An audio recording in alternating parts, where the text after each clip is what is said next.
దినము వెంబడి దినము గడిచిపోతూ ఉంది.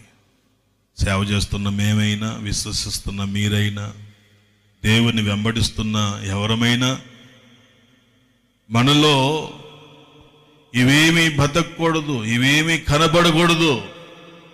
ఇవి కనబడ్డాయంటే నువ్వు పరలోకాన్ని కోల్పోతావు. ఇవన్నీ ఎవరికి కనపడతాయంటే నీకు కనపడతాయి ముందు, తర్వాత దేవునికి కనపడతాయి. మనుషులు కనపడవచ్చు, కనపడకపోవచ్చు. మీ గుండెల్ని చీల్చి ఎవరు చూడలేరు కదా. నా గుండెని చీల్చి నా తలకాయని బద్దలు కొట్టి ఎవరు దూరి చూడలేరు. వల్ల కాదు, నీకు తెలుసు. నువ్వే తప్పు చేస్తావో, నువ్వేమి మంచి చేస్తున్నావో నీకు తెలుసు. తర్వాత పైన ఆయనకి తెలుసు. ఆయన ఏమంటున్నారంటే, ఇవన్నీ నీకు తెలుసు గనక నువ్వు ఒప్పుకో, మారు మనస్సు పొందు అంటున్నాడు. అది